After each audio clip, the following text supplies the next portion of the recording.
Audio Jungle.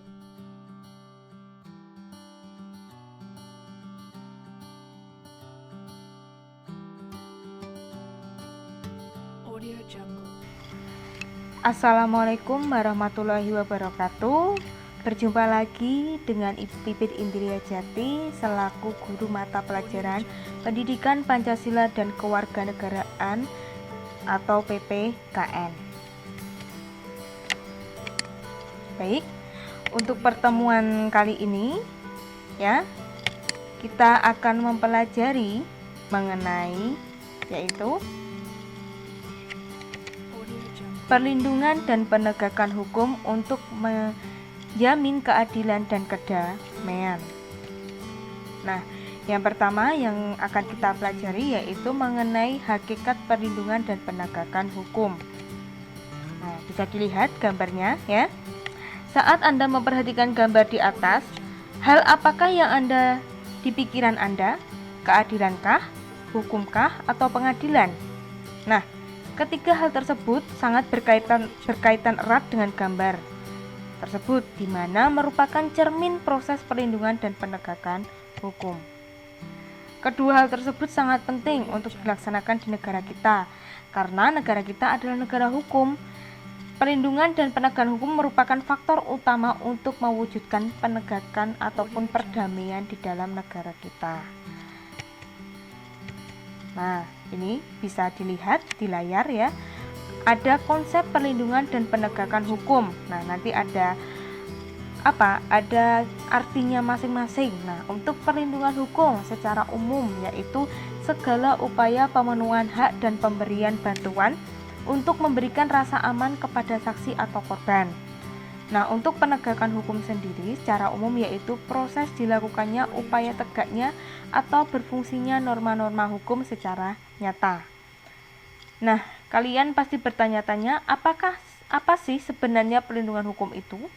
Apakah sih perlindungan hukum itu bisa berjalan lancar di negara kita? Nah, ini menurut Andi Hamzah, perlindungan hukum dimaknai sebagai daya upaya yang dilakukan secara sadar oleh setiap orang maupun lembaga pemerintah dan swasta yang bertujuan mengusahakan pengamanan, penguasaan, dan pemenuhan kesejahteraan hidup sesuai dengan hak-hak asasi yang ada.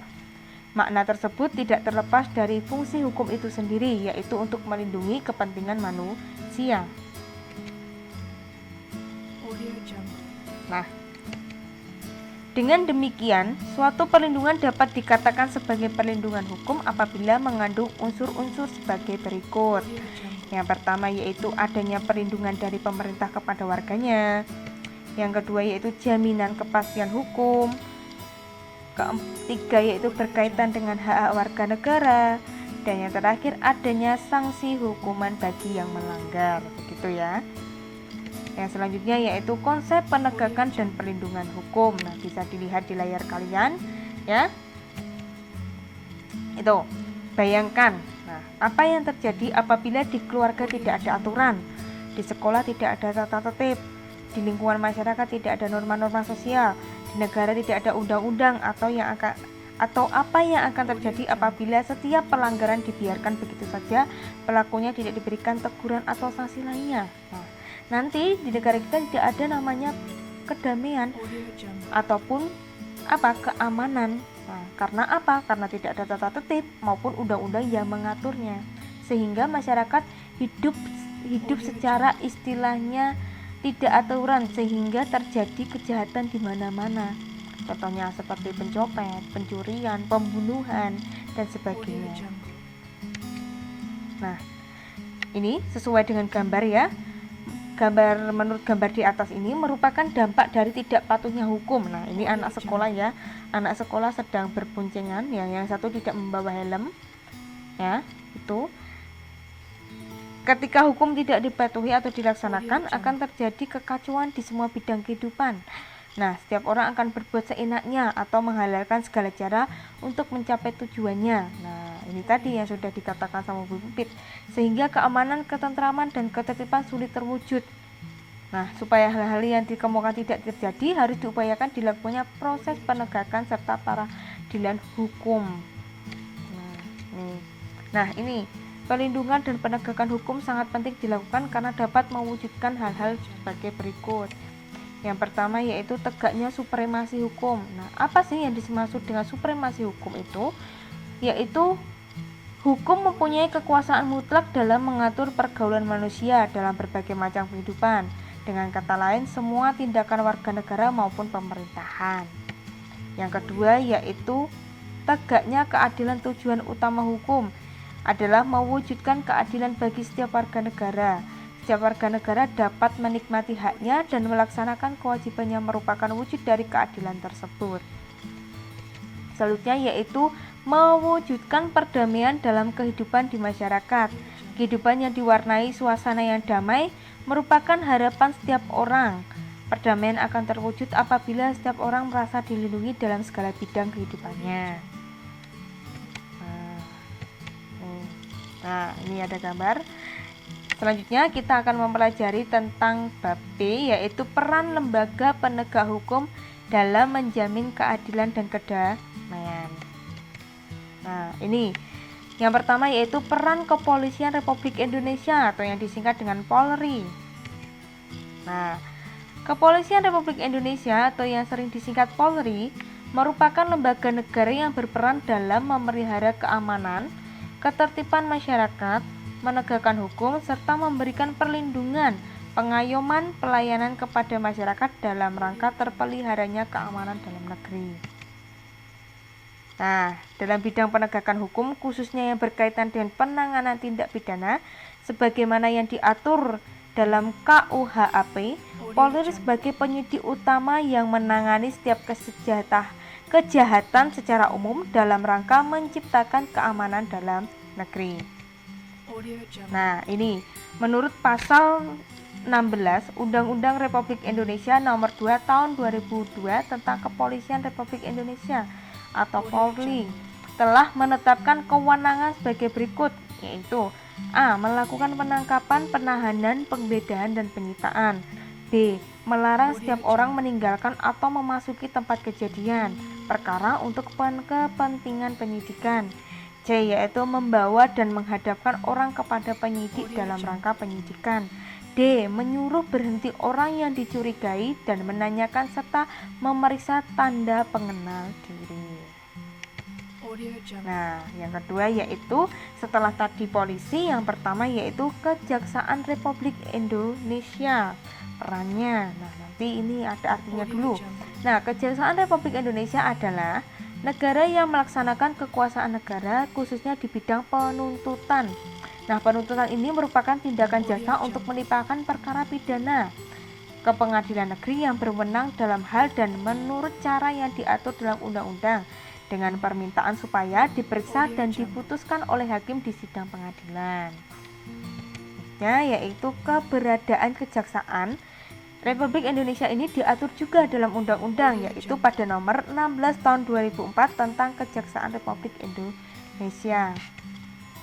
Nah, berdasarkan undang-undang ini, Kejaksaan sebagai salah satu lembaga penegak hukum dituntut untuk lebih berperan dalam menegakkan supremasi hukum. Nah, perlindungan kepentingan umum, penegakan hak asasi manusia atau HAM, serta pemberantasan KKN, yaitu korupsi, kolusi, dan nepotisme.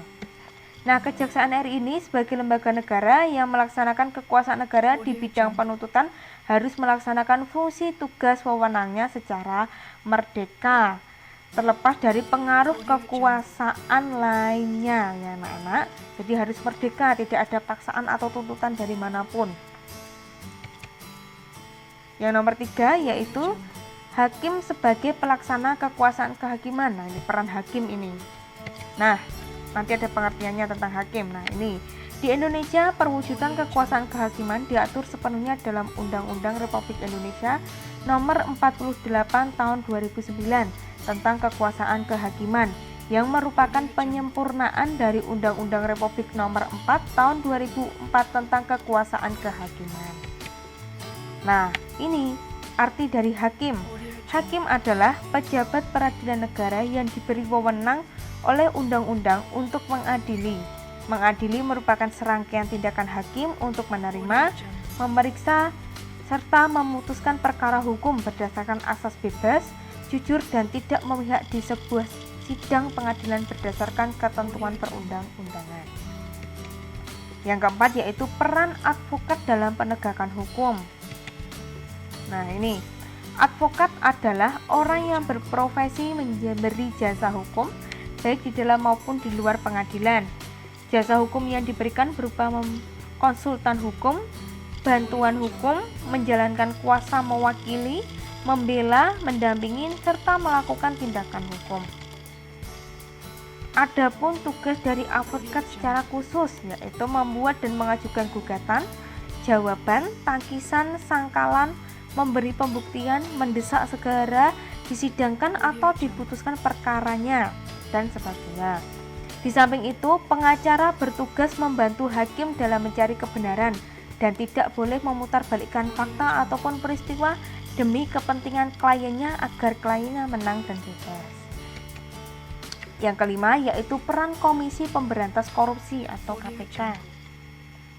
Nah ini, Komisi Pemberantas Korupsi disingkat KPK adalah sebuah komisi yang dibentuk pada tahun 2003 berdasarkan Undang-Undang Republik Indonesia Nomor 30 Tahun 2002 tentang Komisi Pemberantasan Tindakan Pidana Korupsi. Tujuan dibentuknya KPK yaitu untuk apa? Untuk mengatasi, menanggulangi, serta memberantas korupsi. Nah, sekian materi dari Ibu. Semoga kalian nantinya bisa memahami serta menerapkan apa yang sudah Ibu sampaikan. Nah, untuk pertemuan selanjutnya nanti kita akan membahas mengenai bab C yaitu dinamika penegakan dan peradilan hukum. Nah, sebelum Ibu mengakhiri materi ini, nanti silahkan anak-anak untuk memberikan sebuah komentar mengenai pemahaman Anda setelah melihat video materi ini dalam komentar di YouTube. Jangan lupa nanti beri nama, kelas, dan nomor absen. Begitu, sekian, terima kasih. Wassalamualaikum warahmatullahi wabarakatuh.